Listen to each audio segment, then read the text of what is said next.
After today, only 3 chapters left.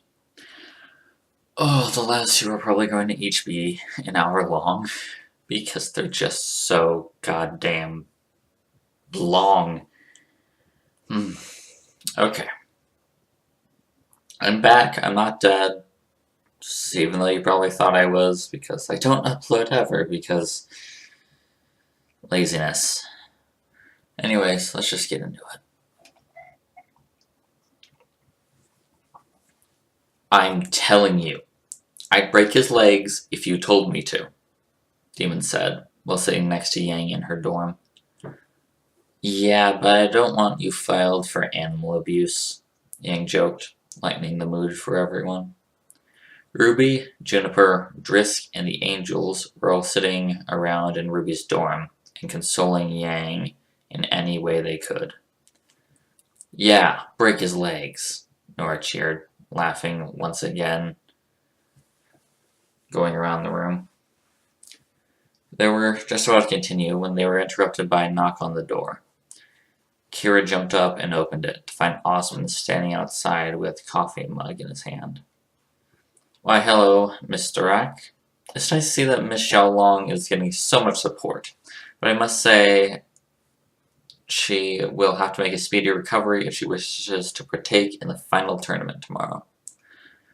Don't worry, sir. I'll be back in fighting shape by tomorrow. No worries, Yang announced, giving him a thumbs up to the headmaster. I'm confident that you will be, but I recommend that Miss Nikos prepare herself for the match in a little under an hour. It will surely be quite a show, and I know you will represent Beacon quite well. Thank you, Headmaster. I'll be sure to fight to the best of my ability. That's all I can ask, Miss Nikos. Although, could I see you in my office before the fight? I would like to discuss something with you. Sure, she replied. Ozpin nodded and walked off with Pyrrha in tow. Let's go watch Pyrrha's fight, cheered Ruby, pumping her fist in the air in excitement. Okay then, what could possibly go wrong? Tempest added, while everyone stood to leave, staring up at the ceiling. I'm serious, man. I'll pay for the damn counseling, because you need to get it checked out. Jaeger spoke, giving the most serious expression he could. Tempest just waved him off and everyone left, leaving him in the room by himself. Oh, I'm serious, Ryder. You better change the damn script, or I'm going to kill you. Amity Stated, Vital Festival. Final round of the one-on-one fights. How is she that good? Marveled Josh, his brain barely able to comprehend how Pyrrha could manage to dodge each laser blast so perfectly. I think Ruby said it was because she drinks a lot of milk, Yang put in, her eyes glued to the battle happening in the arena. Speaking of Ruby, didn't you see where she went? No idea, but I'm sure she can handle herself, Risling answered, eyes wide as she watched Pyrrha fight. No one bothered to see the very annoyed and exasperated look at Tempest gave when she said that. How is this at all fair for her, though? It's like she's fighting 8 separate people, and she can't even use her overpowered Captain America stuff on her, Kira mentioned, watching as Pyrrha blocked 2 swords in one swing. They stayed quiet for the rest of the match, or they would have if a certain interruption wouldn't have happened from the probably least observant people in the group. Pyrrha had just had her sword and shield knocked away from her and was completely unarmed against her opponent. Tempest. It's happening again, Jaeger spoke nervously, activating the optics that he had implanted in his eyes to zoom in to see Pyrrha. Her eyes no longer focused on her opponent. The other noticed the fact, although it was already too late. Pyrrha's opponent reared back her hands and threw them forward, while her swords followed. Pyrrha's eyes went wide, and she pushed out with her hands, and they reversed. There was only one problem. As they reversed their paths behind the girl, invisible threads caught in her arms, and a terrible sight engulfed the arena. The momentum of the blades caused the wires to double back again and tighten so much that they ripped through her arms, spreading blood everywhere. Or they would have, if it wasn't for the fact that her arms appeared to have robotic limbs. The wires sawed through her limbs, and she collapsed on the ground. Limbs sprawled in all different directions as wires sparked in their final seconds of life. The mood in the arena turned to shock and horror again, as most of the people had just witnessed their first actual death. The pilots, minus Rosaline, weren't all too moved by the sight. They knew that most of the audience wouldn't know how to handle it. They almost didn't have enough time to think before a voice came over the loudspeakers. A female voice that sounded calm and calculated, not at all fazed by the happenings in the arena. This was not a tragedy. This was not an accident. This is what happens when you hand over your trust, your safety, your children to men who would claim to be our guardians. They betrayed you. An Atlas AI posed as an innocent schoolgirl? What could the general have been planning with this clear betrayal of trust between nations? Yeah, I'm going to have to stop you right there, interrupted Josh, speaking to a large data pad that Marcus was now holding. My friend here has hacked through your pathetic excuse of a firewall, and we are cutting the feed on whatever you were planning. Although we do have a parting message for you. Marcus, rickroll her. The single most annoying song in the world began playing through the stadium speakers, and it seemed to lighten the mood, although there was still a body on the stadium floor. Josh took out his scroll and hit in his coordinates, jumping down into the arena, swiftly followed by Marcus. He sprinted over the girl lying in pieces on the floor and assessed the damage. Marcus, get a backup of the files and try and stabilize the memory core so it doesn't collapse on us, he instructed, moving the body pieces back together so it looked like a disassembled body. Although as soon as he had done that, a rocket launcher speared through the overhead dome and landed next to the pilot. He reached over and took out his specially designed gauntlet, putting it on quickly and getting straight to work. He reached across the limp body of the girl and activated the gauntlet. The gray haze began to coat her severed limbs. For each joint that needed refixing, he had to expand almost the entire vial of nanobots to reattach it, and then leave half of that to keep them permanently in place. So by the end, he only had a single vial left of nanobots. Okay, try and jumpstart the system, Josh instructed, Marcus taking out his dad knife and stabbing it into the operating system in the back. The crowd went wild, and Josh felt a whole lot of hostilities directed towards him, until Demon cleared it up for them. Hey, it's a damn computer knife, so get off their backs, he shouted without a mic to assist, somehow still silencing the entire arena, except for the rickrolling that was still going on in the background. Josh directed his attention back to the task and saw that the girl's eyes, or optics, as he should call them, slowly whirred back to life until they looked normal. Marcus took the knife out of the back of the girl, signaling that he was done. Her look still not changing from the far-eyed look that he could have likened to what they called the 1,000-yard stare that he often saw from war veterans. He assumed she went through some sort of boot up procedure because, without warning, she suddenly sat up perfectly straight and gave him a warm smile. Salutations! Hi there? The crowd cheered victoriously, and Josh definitely felt as though his heart had lifted when he saw that she had been revived. Rebuilt? Whatever it was called.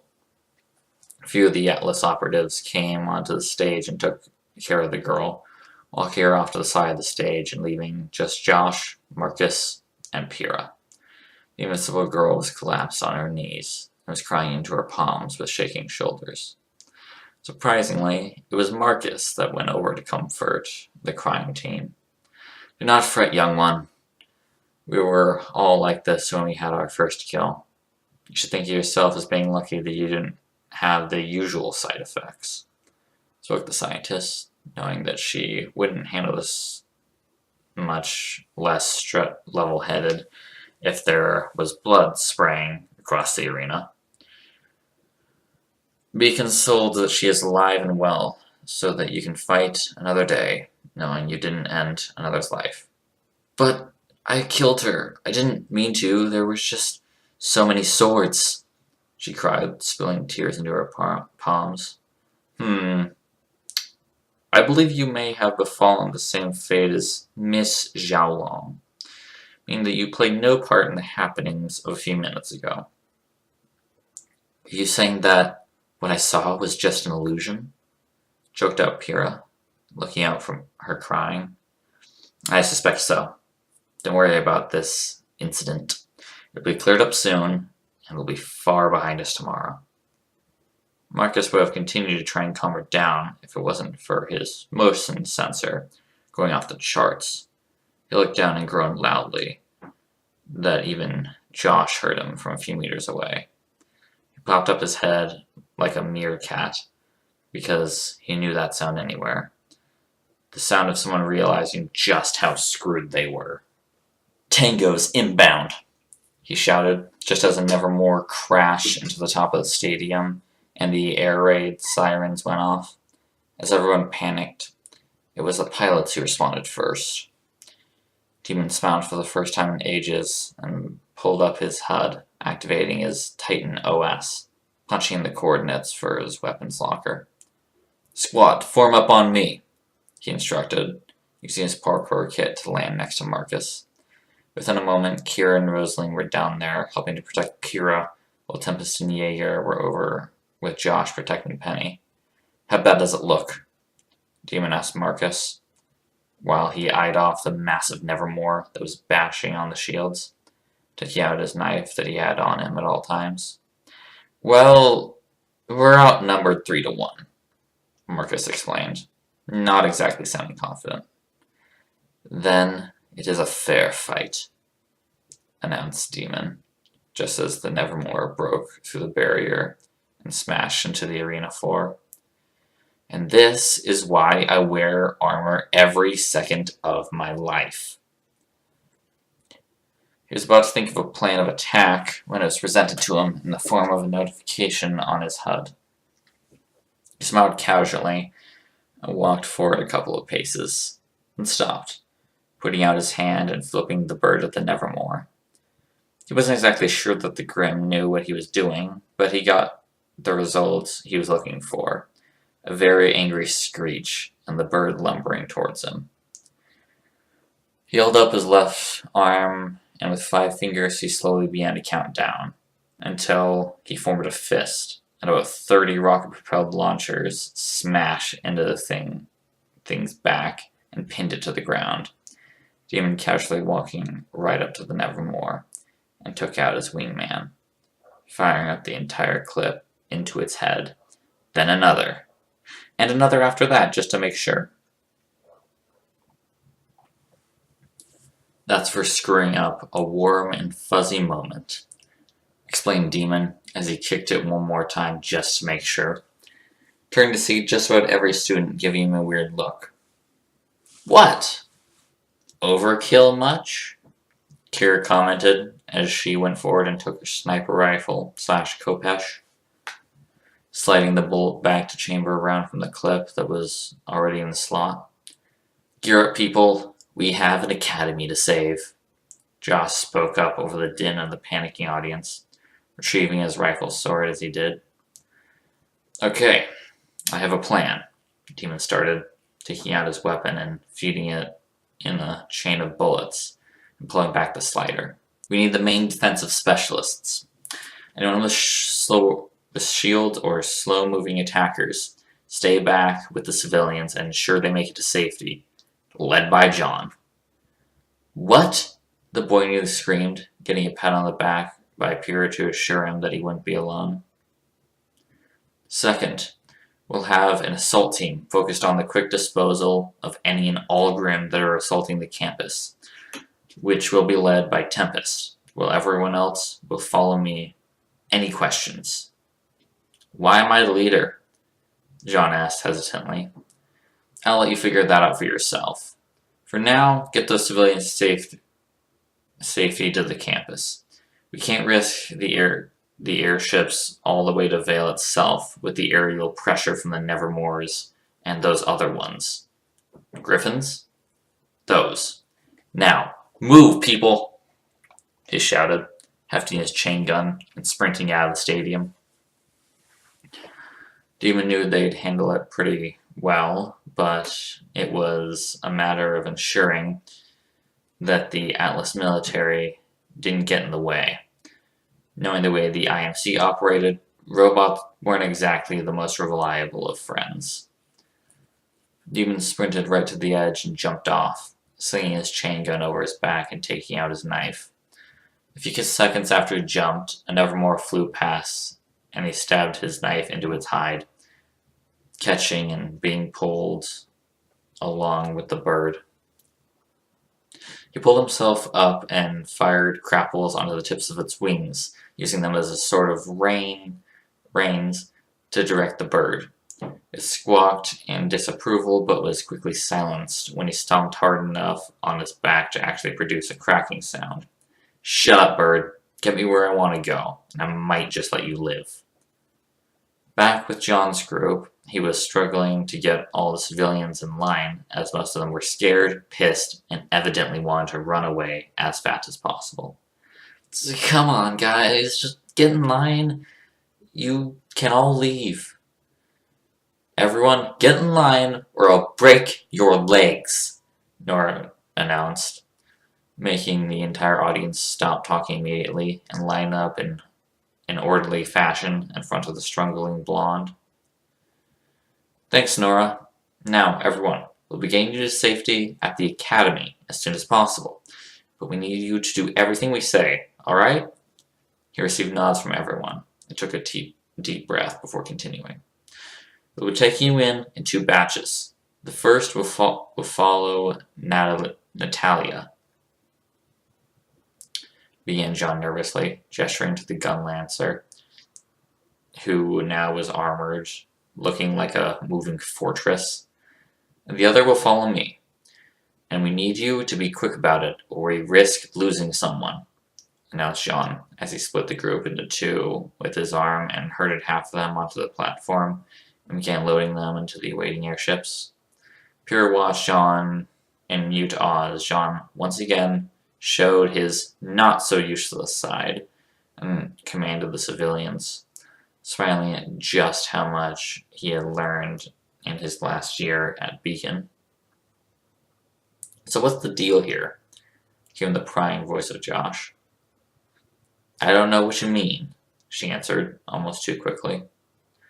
Well, is it because he's taken, or because he's clueless? She sighed heavily when she realized what he meant, not even bothering to pay any attention to him. I don't think I'll ever get through to him, she confessed, not really bothered that another person other than John noticed yet again. Well, in my view, there are 3 ways we can go about this. 1, you go and slap some serious sense into him. 2, I go and slap some serious sense into him. Or you just wait until he somehow figures it out by himself. But he's the only one who's ever thought of me as a friend, she complained, still gazing longingly at the clueless boy. Ooh, damn, friend-zoned, is it? Well, wait right here, he said, as he began walking over to the said blonde. No, Pyrrha nearly screamed, grabbing his arm and keeping him rooted in place.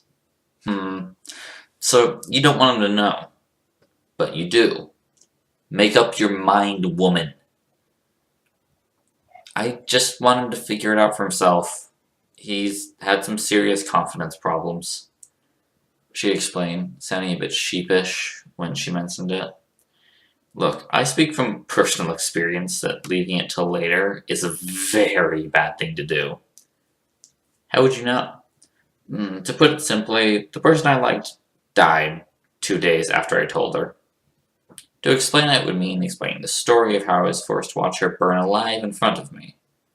Oh my god, she gasped, holding her hands to her face in shock. Yeah, so as I was saying, just get it out before you regret leaving it. Josh finished up, giving her a wink as John came over to her to join in their conversation. Hey guys, how you holding up, Pyrrha? He asked, completely oblivious to what they were talking about. I'm doing great, thanks. You did a good job out there. It wasn't that good, he replied, a bit embarrassed, rubbing the back of his neck. Well, I'm going to leave you guys to have your little talk while I go and see what Tempest is cooking up. Back over with the assault team, Tempest was giving them a pep talk. And then we'll make all their families watch as we rip out their guts with their own carved bones, and then we beat them to death with their own skulls. Any questions? The entire assault team was staring at him in mute horror, as they were probably scared for the rest of their lives from the brutal scene that he had just finished describing. I'm sorry, I enjoyed that little reference. Sky feebly put up his hands and Tempest pointed one of his shotguns at the hand. Make it worth my while, and I won't blast it off. That isn't possible with the skull thing, Sky mumbled, definitely wanting to keep his arm. That's what they were saying when I bashed them to death, replied the pilot, a psychotic glint sparking through his eyes. Well, enough scaring the crap out of the team, Tempest.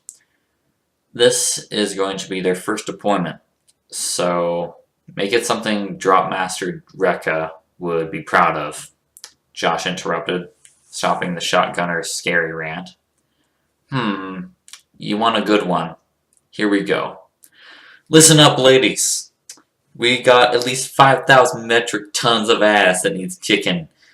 And we are going to very much oblige those shanks who think they're just going to walk in and take the academy. I say in their bloody dreams. We need these guys kicked out as quickly as Yang at a bar. Hey, shouted said girl from the assembled crowd, getting a massive laugh from everyone else. Okay, here's the plan.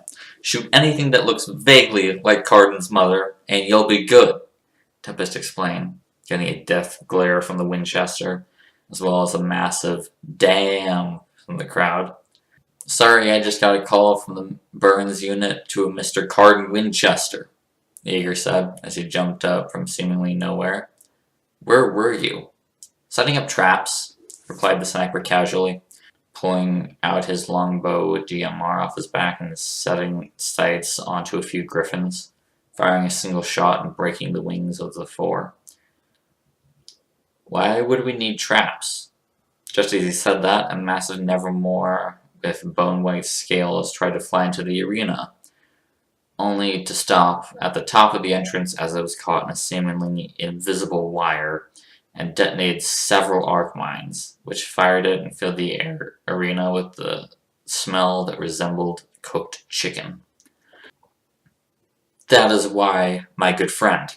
Now, are we going to get going, or are we going to continue sitting here and looking at our own reflections? Considering what you do for most of your life, I'm not sure if you're being serious or not. Just get going.